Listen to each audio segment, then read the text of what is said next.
Hi, everyone, and welcome to Ask the Horse Live. I'm your host, Michelle Anderson, Digital Managing Editor of The Horse. Tonight, we're talking about core vaccines every horse needs. It's sponsored by Zoetis, which recently launched its Core EQ Innovator vaccine.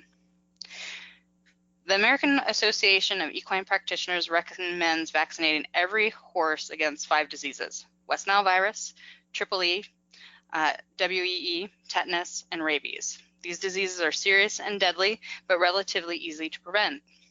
To help us understand these diseases and how vaccination protects against them, we're joined tonight by Dr. Elizabeth Davis, who is Department Head and Professor of Equine Internal Medicine at Kansas State University's College of Veterinary Medicine, and Dr. Jacqueline Boggs, who's an internal medicine specialist and equine technical services veterinarian with Zoetis. Welcome to both of you. Well, welcome. Hello, Michelle, and thank you for the opportunity to be here. It's a great evening and exciting topic to talk about. Thank you, Dr. Davis. Thank you as well. I'm happy to be here and looking forward to the conversation. Okay.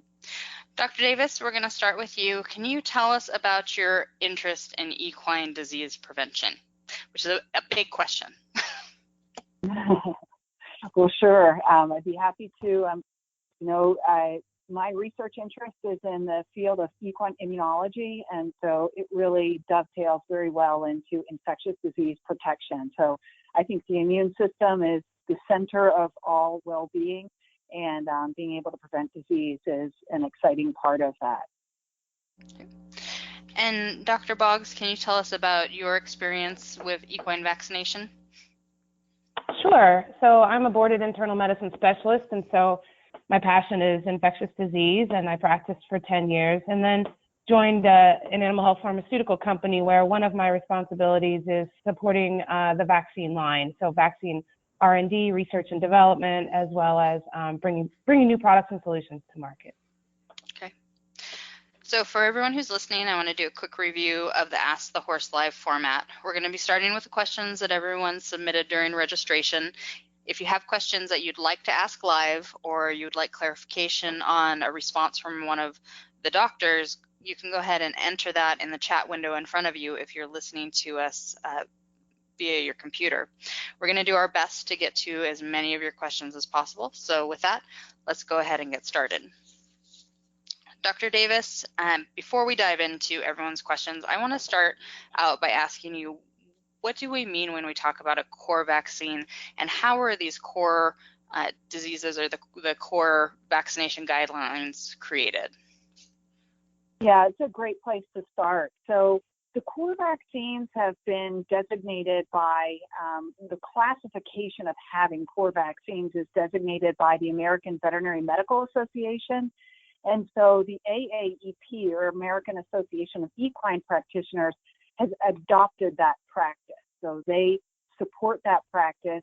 So when we talk about equine specific core vaccines, we're talking about diseases that are basically devastating to horses, so can create life-threatening illness or are responsible for human health hazard risk. And so that's why the list of core vaccines includes diseases that we want to prevent that fall into those categories, such as Eastern equine encephalomyelitis, Western equine encephalomyelitis, West Nile virus, tetanus, and rabies. Okay. So Dr. Boggs, the next question I'm going to give to you. And so when we're talking about core vaccines, we also then have risk-based vaccines. So can you clarify for everyone what the difference is between those two, and maybe point out a couple of these risk-based vaccines that a lot of our horses get that don't actually fall under that core definition? Sure. So as Dr. Davis said, the American Association of Equine Practitioners has outlined these core diseases that she mentioned, and then there's a group of what we call risk-based diseases. And so these really are dependent on the potential exposure to the horse, and that has a lot to do sometimes with their geographic location, so whether they live in the southeast of the US or maybe in the west, and then also the potential use of that horse. So some of these risk-based diseases depend on if you're a broodmare or a foal, or potentially if you're traveling, versus a horse that maybe isn't traveling as much. And so what I like to say is these diseases sort of, and whether you vaccinate for them or not, depends on a variety of factors.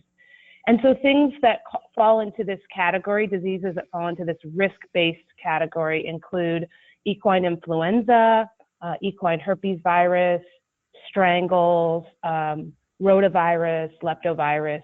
So again, not all horses necessarily need to receive these vaccines, and it's best to really work with your veterinarian if you're unsure the potential exposure or risk for your horse, for some guidelines there. Okay.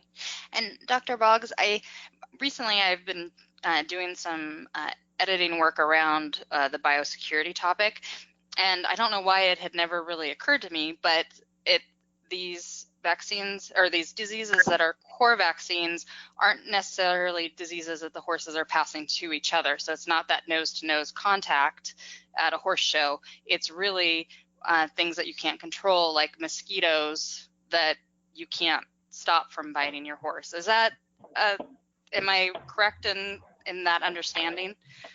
Well, so the vectors or the agents that may potentially pass these diseases, you're accurate. In the core category, they are mosquitoes that tend to pass the diseases that cause neurologic disease. So eastern equine encephalomyelitis, western equine encephalomyelitis, and West Nile would be primarily transmitted by mosquitoes. And rabies is primarily transmitted by bats and wildlife. That isn't part of the definition between core and risk, but that is a good observation on your part. The influenzas and strangles and things like that can really be transmitted horse to horse. Dr. Davis, our next question is for you, and it's from Michelle in Montana. And she wants to know, how do vaccines work, and why do some vaccinated horses still get sick? Sure. So really the premise of vaccination is the idea of exposing the immune system of the horse to a small version or such as an inactivated form of the potential pathogen or the organism that could cause them to become sick, and let the immune system see that organism, if you will, in an inactivated form or a portion of it that well represents it, so that in the event when that host, that horse, is exposed to that organism, the immune system is what we call primed. It has seen it before, and it is ready for attack. It is ready for clearance of that organism at the time of challenge. So the idea of vaccination is intended to provide a very safe way in a small level of exposure to that immune system, so that on future exposure at the time of potential disease challenge, that horse is protected. And so then why do some vaccinated horses still get sick if they have been primed to fight a disease? So although this is the mechanism to prime the immune system and have it prepared, it's not a perfect system. It's a little bit like when we get a flu vaccine in the fall months, and yet sometimes people may still get sick. That could be for a variety of reasons. It could be that the vaccine is a very appropriate vaccine, but when the individual got the vaccine, perhaps they weren't completely healthy. So there may be what we call vaccine breaks, and that may be because of the host or the horse in this context. It could be because of the vaccine maybe not being perfect. But there's something that has overwhelmed the ability of that horse to be protected, and so the challenge is very strong, and that individual may succumb. But vaccination, especially for the diseases that we're talking about, is one piece of helping that individual to be well protected. And when we're thinking about that, we do want to think about giving that vaccine when that horse is as healthy as possible, so they respond very well. And Dr. Davis, we at the Horse cover a lot of outbreaks. Anytime there's a reported case of West Nile virus, we report on it for our audience. And there seem to be some themes with the horses that do get West Nile virus, and it's that either they're unvaccinated for the disease, the history is unknown whether or not they've been vaccinated, or the owner vaccinated the horse. What is it about those things that put a horse more at risk for getting a disease like West Nile, especially if an owner is doing their vaccination? It's a great point, and we have seen a real upsurge in West Nile cases this year. And so one of the things that we have to recognize is that vaccine itself is very carefully prepared. It went through a very rigorous approval process, and it needs to be handled very carefully. And oftentimes, if a vaccine is not handled properly, it will become inactivated. And so, for instance, if a vaccine is purchased through the mail or at maybe a supply store, it's possible that what we call the cold chain has been broken. It has not been maintained at the proper temperature. Some other handling may have been inappropriate. So that well-meaning horse owner that purchases that vaccine and they administer it according to the instructions on the label, it's likely that before they even got that vaccine, there was some mishandling that inactivated that vaccine. Okay. So it's probably not the fault of the vaccine itself, it's how it's been handled from the time it left the manufacturers. Am I understanding that correctly? Yes, that certainly is an important component. And then the other part is that the horse was properly vaccinated. So that's where a horse owner working with a veterinarian to ensure that when that horse is started on a vaccine protocol, such as a young horse getting the first series of West Nile vaccination, they get the proper number of vaccines, and then in subsequent years, they get vaccinated at the proper time of year, so they are well prepared at the time of challenge. Yeah, it's definitely easy to think that you did that vaccine last year and it was 3 years ago, because time goes by so fast. Yeah. Dr. Boggs, our next question is for you, and it's from Amelia in Georgia, and she wants to know how long vaccines last, especially rabies. She said that the same dose is given to dogs and cats for a 1 to 3 year range, whereas with horses, it's recommended the horse gets vaccinated every year. Right, great question. So first of all, one thing I want to clear up is that while we might be vaccinating for a similar disease in different species, it's really important to realize that a vaccine that's manufactured and labeled for a specific species, such as a rabies vaccine with a horse label, may be very different than a rabies vaccine for dogs and cats. And what's required to actually have a product labeled for that individual species is for the work to be done in that same animal. So what that means is that the product is developed and a certain number of horses would be administered the vaccine and certain number of horses would not be administered a vaccine or considered a control group. And then by law, by the USDA guidelines, a certain number of horses that were not protected get sick, and a certain number of horses that got the vaccine need to be fully protected in order to get that actual license. And so what happens is that we evaluate the horses for that period of time frame that we say the vaccine will last and protect, and that's called duration of immunity. And so for these core diseases, we have vaccines that have a duration of immunity for 1 year. We do not have data in horses currently that support that the vaccines that are labeled and administered to horses will last for 3 years. We have that data in small animals. And right now, until we have that kind of data, which we may or may not ever have, because we have to remember that they're different biologic species. A cat and a dog and a horse are not similar. But until we have that, we really want to be careful to vaccinate regularly, like Dr. Davis was saying, on schedule, because you have a break, or you maybe go 2 years or 3 years with West Nile or rabies. You're going to put that horse at potential risk because they're not going to be protected against the diseases that vaccine is meant to protect for. So it can be confusing, especially with rabies, as more and more small animal owners understand that we have products for 3 years. But at this point, we don't have those in the horse, and rabies is 100% fatal, and it's potentially a zoonotic disease. And so really isn't something to be messed around with in terms of, maybe we ought to just wait and go 3 years until we really have firm data to support that. We have a couple of follow-up questions from our live audience. Dr. Davis, I'm going to give this one to you. It's from Charlotte, and she wants to know how long after a horse is vaccinated does it take before they're protected from that disease?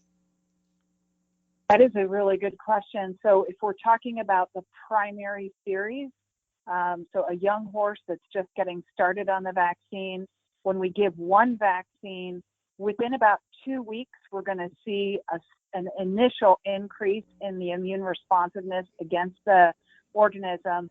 So that would be the earliest at 2 weeks. In about another 2 to 4 weeks after that initial vaccine, the horse is going to get a booster vaccine. And about 2 weeks after that vaccine, then the horse would be considered protected. When a horse gets a booster vaccine, we're going to also expect that after about 2 weeks after that vaccine, that horse should be protected.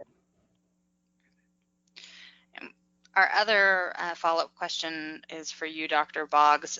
Vicki wants to know, how do we know that the vaccine that our vet is using has been properly handled? They receive it by mail also, so how do we know the chain of handling has been done properly?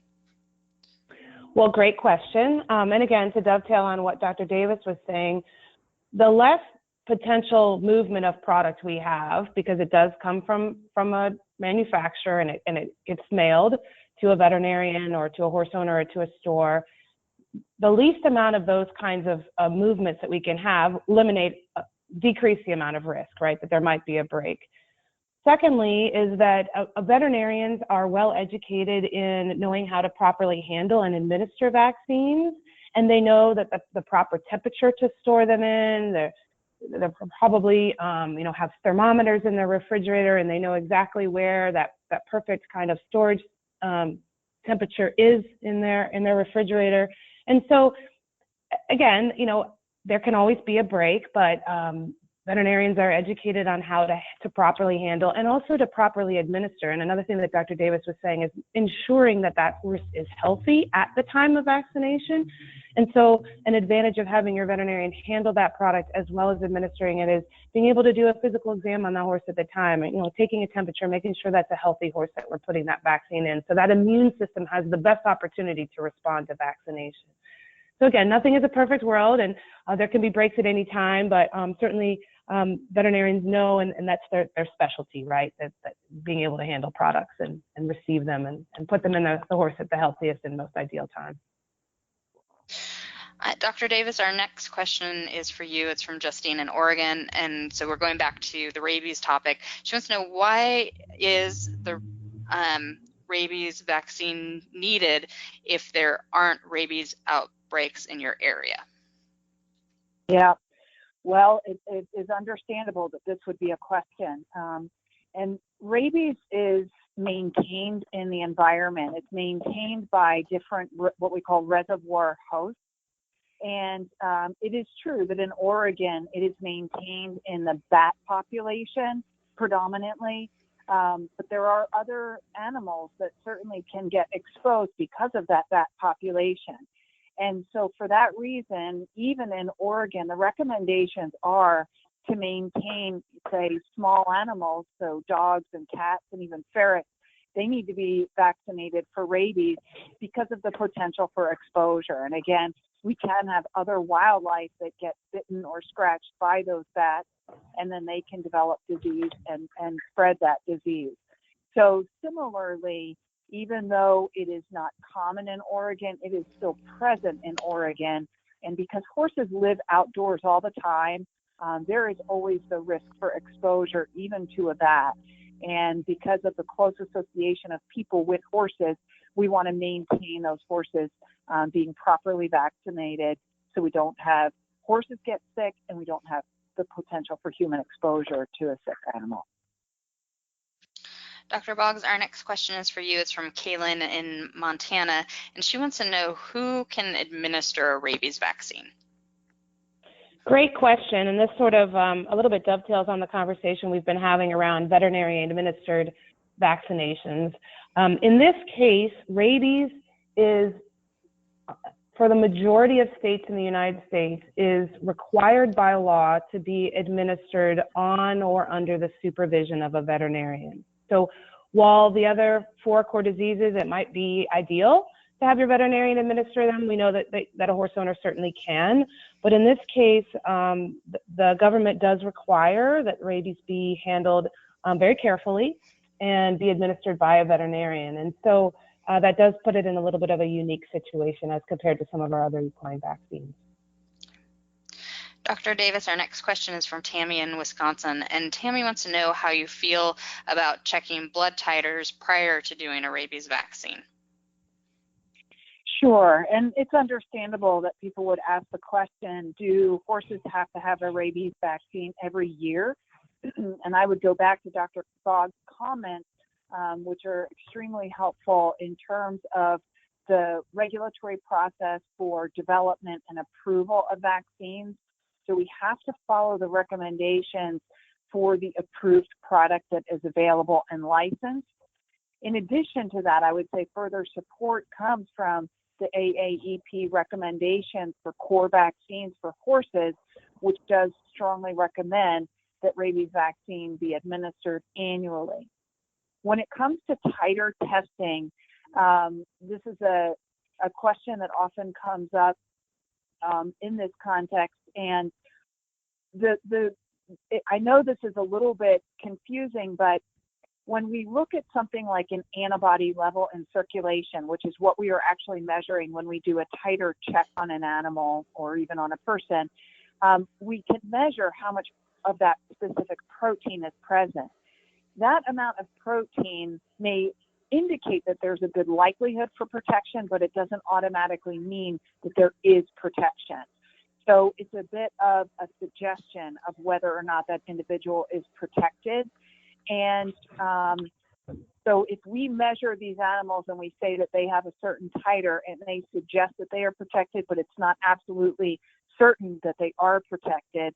And in the context of rabies, again, going based on the approved label recommendations and the AAEP guidelines, I strongly encourage that annual vaccines are administered to adhere with those guidelines. Dr. Boggs, our next question is for you. It's from Patricia in Ontario, Canada. We've touched on this with the rabies topic, but this is specific to tetanus. She wants to know, why does a horse need a tetanus shot every year when people only require one every 10 years? She says it makes no sense to her. Sure, and again, totally understand how this can be confusing. And we do need to remember, as we talked about with rabies, that the biologic systems are very different, right? So we can extrapolate some things from species to species, but what works in the human body is not necessarily going to work the same in our equine systems. And so what we need to do is really look at a couple of things. One, what is the duration of immunity, or what is the duration of coverage that is provided for by the vaccines for that labeled species? And so we know, and again, like Dr. Davis was saying, the American Association of Equine Practitioners, these guidelines that we refer to have been established by a group of expert panelists, expert veterinarians who are specialists in immunology, vaccinology, infectious disease. They really understand these disease processes and say, you know what, based on the products that we have available in the marketplace for horses to vaccinate for, we really need to vaccinate every year. Another thing I want to point out about tetanus specifically, and horses in general, you know, horses live in a dirty environment. Horses get injured. Horses are more commonly going to be slice their leg open with barbed wire, or step on a rusty nail, or places where they can get exposed to the bacteria that causes tetanus. The Clostridium bacteria reside in the soil and then get access to a horse through these types of wounds. You know, people live in a little bit more of a protected environment, not that we don't potentially, you know, have these types of injuries, but we aren't rolling around in the soil where Clostridium is necessarily hurting ourselves and exposing ourselves the same way horses are. So sort of two different reasons. One, you know, very different vaccines for horses versus humans, but also the exposure is much greater for a horse than potentially for humans. So Dr. Boggs, when we're talking about tetanus, like as a horse owner, other than my horse is being vaccinated for it every year. I just don't think about it until maybe I step on something or get bitten by something and go get my tetanus, because I can't remember when the last time I had it was. But can you tell us a little bit about the clinical signs of a horse with tetanus? Like, it's not something that I've ever seen, and I don't know how often it comes up, but what does that look like? What would an owner be looking at if their horse did get tetanus? Sure. So as I mentioned, the transmission is really primarily through a wound, a puncture wound or a laceration, some kind of exposed tissue. The Clostridium bacterium gains access to the horse's immune system, and the clinical signs are sort of a neurologic presentation, but they look very different than the other three neurologic encephalitides that we've mentioned. It causes a rigid paralysis. Horses can become very stiff and erect. They can have a very prominent clinical sign. We call it a pathognomonic sign, which means it's very characteristic of this disease, and that is a third eyelid prolapse. So that third eyelid that horses have that move from the nose or the middle of the eye across the eye, that eyelid can just sort of stay up and half covering the eye. That's called a third eyelid prolapse. They can have muscle spasms, convulsions, and ultimately potentially result in death due to asphyxia, because of the diaphragm basically becomes rigid and muscular contraction happens. It's not a pleasant disease, so hopefully you will never see it in your life. Yeah. Our next question is from Colleen in our live audience. Dr. Davis, this one's for you. She has miniature horses, one of which is very small. She says, other than the risk of overdosing due to an error in estimating weight, are there some vaccines that are known to be problematic for minis? Also, is it within reason to request a smaller needle gauge to be used on a mini? Using a regular needle gauge had caused her tiny mini a lot of pain. Dr. Davis, what do you do with these special little guys? Right. This is another really important point. It does go back to our approved vaccines and the guidelines based on the USDA approval process. So we use the vaccines. A miniature horse is still a horse, and so in order to adhere to the labeled recommendations, we use the doses based on those labels. And it is understandable that to use a larger gauge needle would be more uncomfortable. And I think it's a great idea to go ahead and use smaller gauge needles, which would be less uncomfortable for the miniature horse. But as far as the vaccines themselves, I would recommend that she work with her veterinarian if there's something like a stiffness in the neck after administration, especially with maybe a multivalent vaccine, to maybe separate those out, but still to administer using the proper dosages for those approved vaccines. Dr. Davis, we have another question from our live audience that I'm going to give to you. It's from Roxanne in New Jersey, and she wants to know what side effects horses can get from being vaccinated. So horses, similar to people and other animals, when I described what we're trying to achieve with a vaccine, if you can imagine, it's a very careful balance. We're trying to stimulate the immune system so that when that animal is exposed to that organism, it is well protected. Well, the immune system has many wonderful things that it does, but in some cases, a stimulation of the immune system can cause a little bit of soreness, a little bit of discomfort. So it's not uncommon that even with everything going very well with vaccination, that after, the same day, the next day, we might have a little bit of tenderness in the area where that vaccine was administered. So similar to having that horse healthy at the time of vaccination, we want to plan for that next day to at least be a quiet day. If there is work, it's light work, maybe just a little turnout, but that would be normal to have a little bit of discomfort at the site, maybe a slight increase in their temperature. Again, these are all indications that the immune system is being activated. If there's anything more significant than that, then I would encourage individuals to contact their veterinarian to have that further evaluated for potential complications. Our next question is for Dr. Boggs. It's from Beth in Idaho, and she wants to know, do horses need all of these vaccines even if they never leave your property? Great question. So again, let's go back to those definitions of core diseases versus risk-based diseases. And for the core diseases, I would say yes.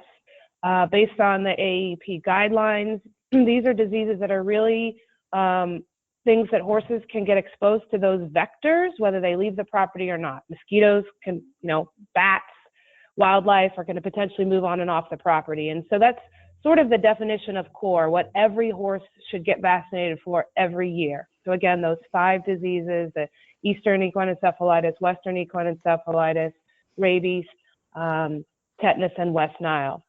The other diseases, the risk-based diseases, are really ones, work with your veterinarian on what is their risk level if your horse does leave the property. So if your horse is traveling to horse shows, your horse is commingling at ropings, your horse is interacting on breeding operations, boarding farms, then they may be at more risk for some of those risk-based diseases. But when it really comes to if your horse really, truly never leaves the property, yes, he could still be at risk for those 5 core diseases and really should be vaccinated to provide him the best, healthy opportunity every year. So Dr. Boggs, our next question is from Marcia in California, and her question touches on the same topic of the 5 diseases. She wants to know, should we only be worried about these 5 diseases and have these 5 vaccines given per year, or do you recommend that others be given during the year? So a similar kind of question to what I just responded to. So yes, and again, in alignment with the AEP, as well as the fact that these 5 diseases are, have a high mortality rate, anywhere from 50 to 100%. They have rabies as a potential zoonotic concern. And even if the horse recovers from these diseases, they have a high, what we call morbidity. So they're really not pleasant diseases. So yes, for those, every horse should get in this, once a year. The risk base, it really depends again on what your horse's risk level is. Is your horse showing? Is your horse in a trailer? Is it moving? Is it commingling with other horses? And if you're unsure, I would really recommend you work with your veterinarian on, hey, of these risk-based diseases, which is my horse at risk for, and which ones I vaccinate? Maybe once, maybe twice. Sometimes influenza, you're vaccinating even more than once a year for.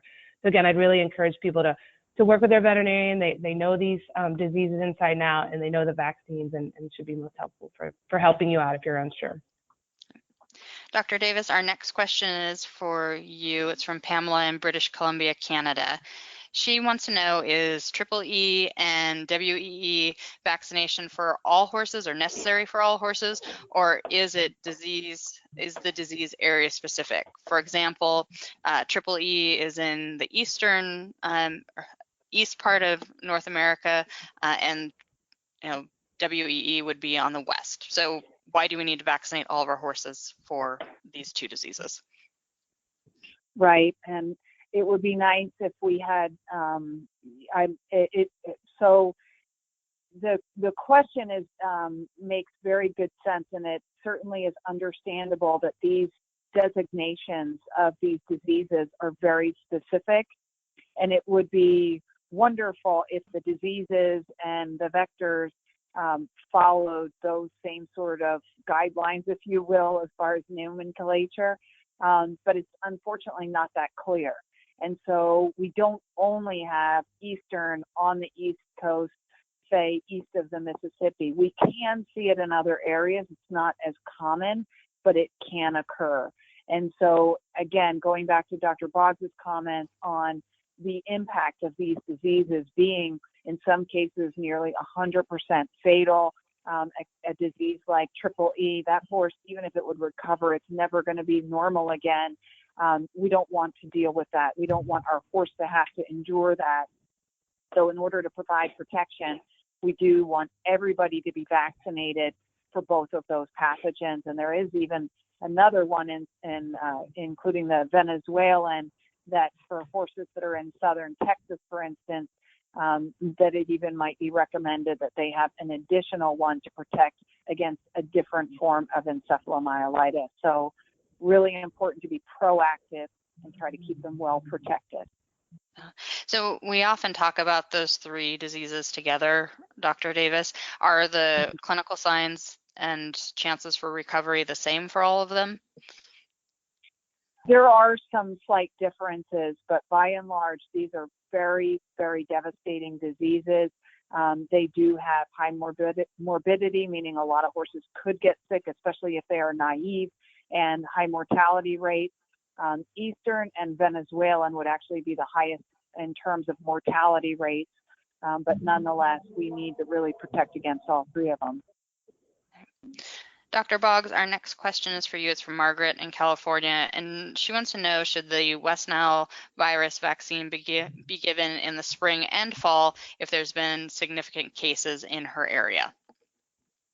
Great question, and Dr. Davis alluded to this earlier. This year, we've actually seen an increase in the number of West Nile cases being reported in horses already this year. And so it really is recommended as a spring vaccine, an annual once a year.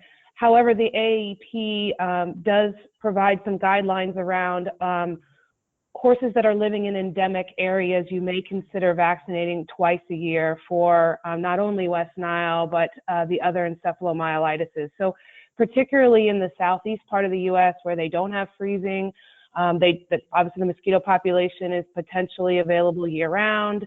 It is much of a practice to vaccinate twice a year for those vaccines in some parts of the country. And so potentially, I note that you're from California, so that may not be as much of a recommendation.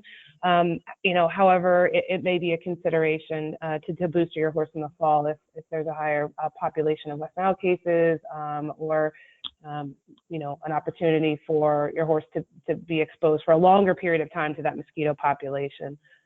So yes, potentially you might want to consider doing it twice a year. Yeah. So for where I live, we had the freeze last night that kills all of our plants for the winter. So that happened. So is that the same kind of freeze that will eliminate the mosquito population, or could those little guys still pop up and put our horses at risk? Yeah, I think at this point, since it's September, it's still borderline time of year. I mean, we see the highest number of West Nile cases really in August and September. And while we are getting some cold snaps across the country, until we get a really hard freeze, I probably wouldn't necessarily trust the first freeze. So hopefully your horse is already vaccinated for West Nile. It probably did knock down the population of mosquitoes some, but there's going to be some hardy ones that potentially have, survived. So probably wouldn't feel totally comfortable until we get that hard freeze and kill them all off. Yeah, we had a really bad mosquito year this year, so I will be glad to have them all gone. I am ready for that freeze. We have a question from our live audience. It comes from Dr. Fox, who's in Wisconsin. Dr. Fox wants to know if a horse arrives at her practice area, is 5 years old and has no history of having a series as a baby and only annual vaccination since arriving here 2 years ago. How does she proceed to make sure that this horse is protected going forward? And Dr. Boggs, do you want to take that one? Sure. So if I understand you correctly, the horse has been regularly vaccinated within the last 2 years? Just want to clarify the question. Yeah, so my understanding from reading it, and Dr. Fox can chime in and clarify if she's still listening. So it sounds like the horse arrived and got vaccinated, but there was no history of it getting that initial series. Okay. So when in doubt, if you're not sure of a vaccination history, it's never a bad idea to do to do a booster. Just because if it's been, even in an adult horse, a 5-year-old would be considered an adult horse. If there's been a lag of, 1 or 2 or 3 years, we would almost consider that horse naive, even though they, have seen the vaccine at some point historically. I'm going to tip this to Dr. Davis when I'm done talking and see if she agrees with me. But I would say it's usually probably best to cover your bases and be sure and go ahead and booster that adult horse. Now, the difference is rabies. Rabies does not need to be boosted. So if you know that horse has seen rabies in the last year, that doesn't need to be boosted, or even if it's a naive horse, it doesn't need to be boosted.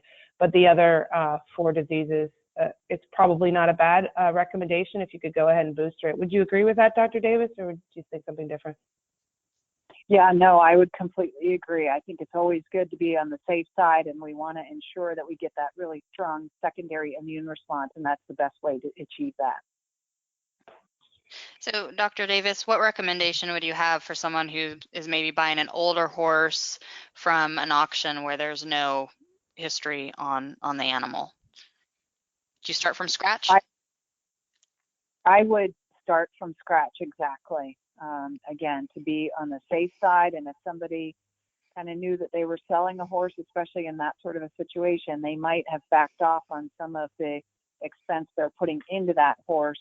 I think that the safest thing to do is start with that series of an initial vaccine followed by a booster, and working with their veterinarian to have an ideal protocol.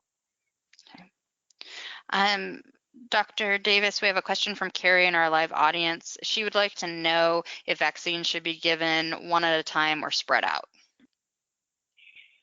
Well, that is an understandable question, and it does depend a little bit. I think we have a lot of opportunity right now as far as vaccines that are available. Again, going through the approval process to have a USD-approved licensed vaccine that is on the market, they have demonstrated safety and efficacy. And so what that means is that it is safe and efficacious to use what we call a multivalent vaccine. And for some individuals, that is the best way to go. The veterinarian is out doing some other things. We can get that one vaccine and cover, say, the core vaccines that need to be administered, and that works very well. In some unique situations, we might need to split vaccines up for one reason or another, but by and large, that is the whole point of the approval process, is that is an appropriate way to vaccinate that horse and have it be protected. Dr. Boggs, our next question is for you, and it's from Doris, who sent her question in via email. Doris has a question about 4- and 5-way vaccines, so I'm hoping that you can help clarify for us a little bit. She wants to know if it's safe for horses to be vaccinated twice a year with a 4- or 5-way vaccine. She said her horses had a 5-way vaccine in April 2018, and it's just been requested that they do another vaccine that includes flu and rhino. They were told that it was okay to have the second set as a booster. She just want to make sure that she should go ahead and give another 4- or 5-way to her horses. So in answering this question, I'm hoping that you can talk a little bit about what we mean by a 4- and a 5-way, and the importance of knowing what your horse is actually being vaccinated against with those vaccines. Right, great question. And I think that this is potentially a source of confusion when we talk amongst ourselves, or horse owners are talking to veterinarians, or even veterinarians are talking to veterinarians, is when we use the language like 4- and 5-way, that may be unclear as to what is actually in that vaccine. Because as Dr. Davis said, there are multiple manufacturers that have multiple different types of vaccines that create some flexibility for veterinarians and horse owners, which is nice, but it can create a little confusion when we talk about them. And so a 4-way may include, these 4 different diseases that you're protecting for, but another company, that 4-way may be very different. And so I think it is really important as a horse owner to understand what your horse really needs. So this is the point of this webinar today, to really talk about those 5 diseases. Those are the core diseases. There is a vaccine that contains those 5 diseases that my company is just launching, Core EQ Innovator, but there are other products on the market that are called 5-ways that they may have flu and rhino in there, or they may have a variety of different things. So it's really important to know what diseases you're vaccinating for, and having that conversation with your veterinarian, or knowing actually what's in the product is really important. To answer your question, what does your horse need to be boosted for? If your horse truly got the 5 core diseases in the spring and does not live in an endemic area like the Southeast where you might need to booster those, and you're giving flu rhino, potentially in the fall, the only thing that your horse may need is a flu rhino booster. However, is it safe for that horse to get some of these other antigens again? Yes, it's safe. It may not be necessary. It may be sort of over-vaccinating, but it's certainly not unsafe. And so, again, I would encourage you to know what are the antigens that are actually in there, and then identifying what is your horse at risk for, and what do you need to protect for in the fall. So I hope that helped clear up a little bit that question. Okay, thank you. We have a question, Dr. Davis, from Kathy in our live audience. She wants to know, at what age should a foal be vaccinated if his dam received core vaccinations approximately 1 month prior to foaling? Well, that's a great question as well, and that's perfect management of that mare to have her boosted before the foal is born. Then the foal gets excellent quality colostrum, and that foal has really good protection against those pathogens until about 6 months of age. And so consistent with the AAEP guidelines, we want to start vaccinating at roughly 6 months of age, and identifying what pathogens we need to vaccinate that individual against are going to be based on the location and working with the veterinarian. But again, let's say just the core vaccines, we want to go ahead and start at roughly 6 months of age. And Dr. Davis, our next question is also for you. It's from Donna in Louisiana. She wants to know if stress from vaccination can cause a horse to have hoof rings or abscesses. Sure. So this is an interesting one, and I think it is one that brings up the issue of is there any potential downside of vaccinating? As I mentioned earlier, we are stimulating the immune system, and so by stimulating the immune system, we want to do that in a beneficial way for that horse. Sometimes we do get a little bit of an exuberant response. And what I mean by that is sometimes a horse will have something like a fever. I mentioned earlier they may have a slight increase in temperature. Normal temperature for a horse is 100. I wouldn't be concerned at all if the horse had a temperature of 101 or 101.5 the day after a vaccine was administered. We went ahead and intentionally stimulated that immune system. But sometimes horses might have a temperature a little bit higher than that would truly classify as a fever. And horses can develop what we call rings on their feet for a variety of reasons. And once in a while, that can happen because of something like a fever response. So it's possible, it could have been the vaccine, it could have been something else, but something caused that horse to have a pretty strong physiologic response, and that horse had those rings develop. In terms of the abscesses, and when we talk about the rings with the abscesses, I would say this horse possibly has some problems with its feet that may need to be evaluated a little bit, but a vaccine alone would not be responsible for causing any sort of hoof abscess formation or anything like that. That sounds like that could be a hoof problem, and working with the veterinarian to examine those feet would be important. Dr. Boggs, we have a question from Dale in Illinois. It goes back to the risk-based vaccines. I think we've kind of answered it, but I'm going to go ahead and give this one to you anyway, just because I think we're going to get a really clear answer on it. Dale in Illinois says, so can I go ahead and skip vaccinating for EHV1 and EHV4? Well, as you mentioned, those really are in the category of risk-based vaccines. And so this discussion today is not meant to discourage you from potentially vaccinating your horse for risk-based vaccines, but rather to really clarify what are those core diseases. And I think we've gone through that several times. What's the definition of core? And by that, we mean those 5 diseases that have a high mortality, high morbidity, and we have really good, safe products on the market that really every horse ought to get every year. That's the recommendation. No, we're not suggesting that you need to skip the rhinopneumonitis, but it really depends. Is your horse traveling? Is your horse commingling? Is your horse, as I said before, going to ropings or reinings or dressage shows? Then your horse would be at risk, and therefore, yes, that would almost be something you would want to have in your protocol every year. And again, is it once a year or twice a year?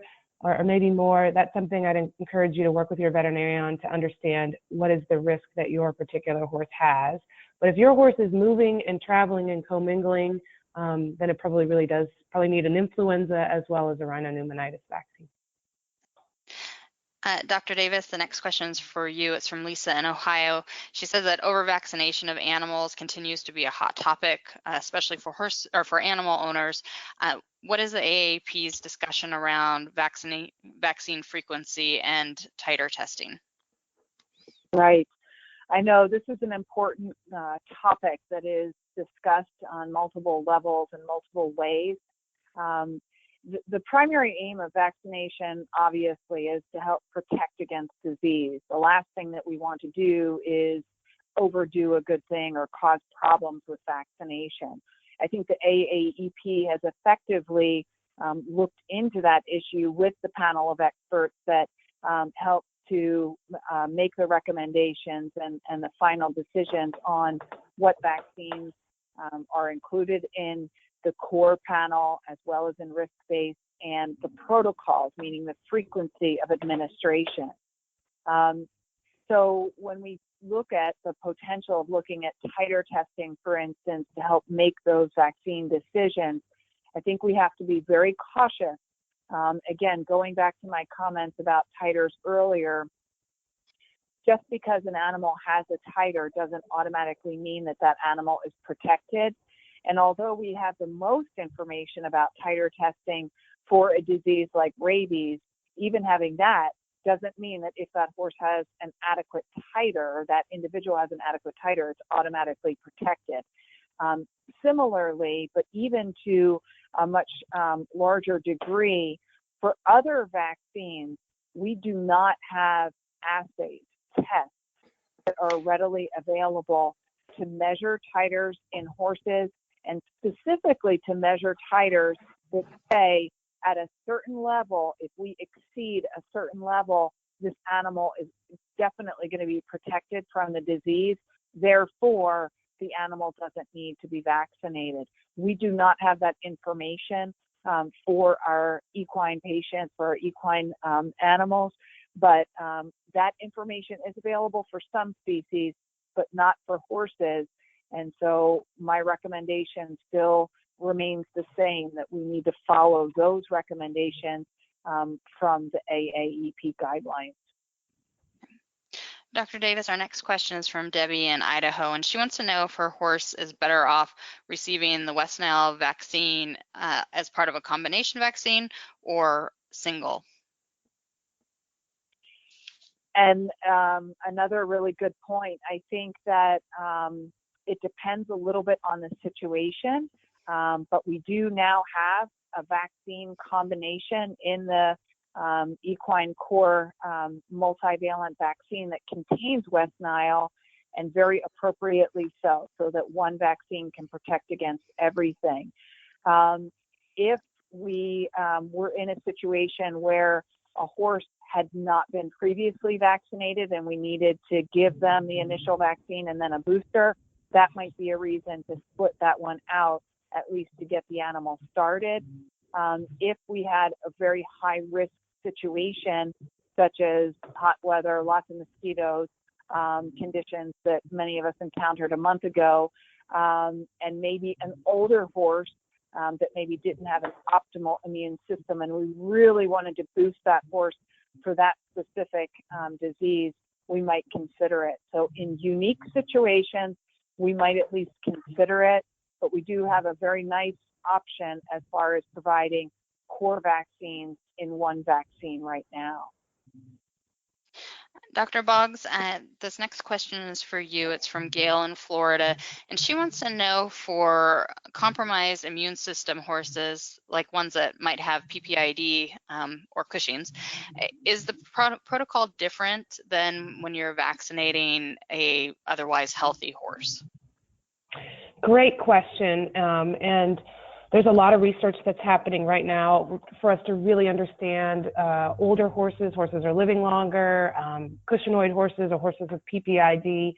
And so what we know is that age in and of itself is not a disease. And so just because a horse is older, at this point, we are not making recommendations for any vaccines to be different in those geriatric horses.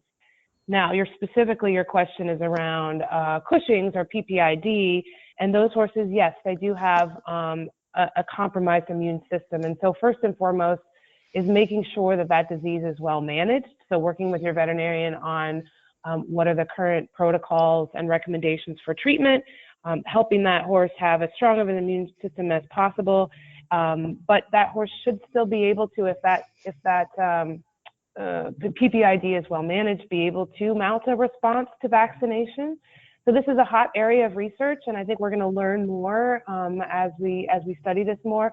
But for right now, the recommendation, the vaccine protocols are not different for older geriatric horses than for our middle-aged adult horses, if you will. So same vaccination protocols, but certainly working with your veterinarian and to stay up to date on as we learn more in this space, things may change in the future.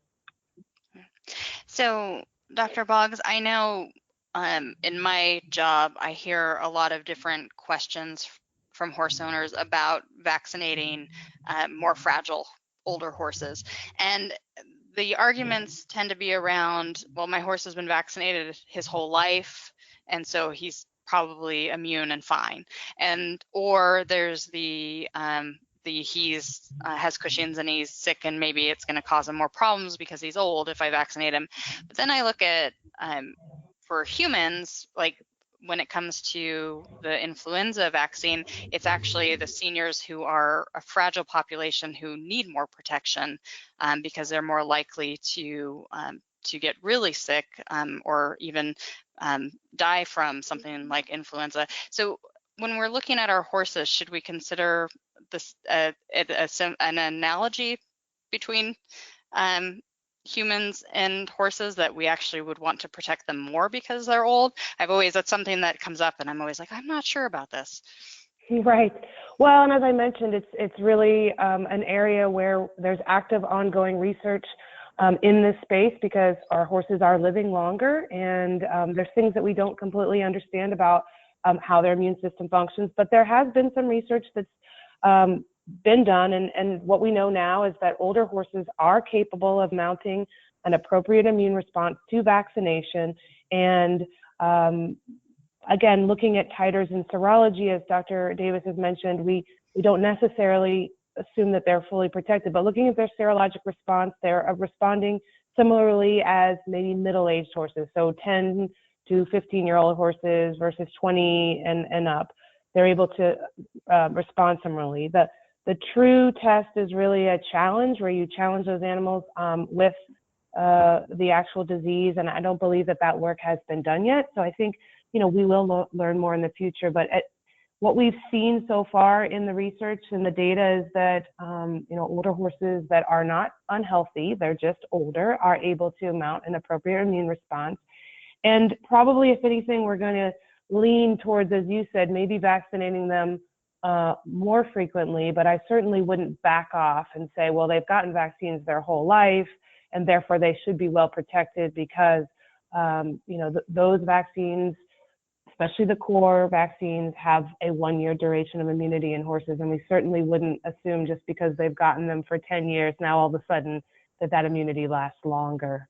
So my recommendations at this point, and again, following the AEP guidelines until we learn more that would potentially change our recommendations, would be and to do them annually and again, really manage those other diseases so that you can ensure you're giving a vaccine to the healthiest that your horse can be, managing those, additional diseases. Okay. And that's good nutrition, good parasite control, managing the PPID, all of those things. Well, all of us that have those older horses, we love them. So take good of care of them. Yeah. As we wrap up, we only have about a minute left before I need to let both of you go. But I'd like to ask Dr. Davis first, do you have one takeaway that you really hope the audience has gotten from tonight's conversation? Well, I hope that everyone understands what it means to vaccinate against using core vaccines and the importance of those core vaccines. And when questions come up, to reach out and talk to your veterinarian, to talk to local veterinarians. The AAEP is a fantastic resource. The horse is a fantastic resource. And we're always learning more, and we want to share information, and we want to help people keep informed so they can keep their horses as healthy as possible. And Dr. Boggs, do you have anything to add that you hope that everyone takes away from tonight?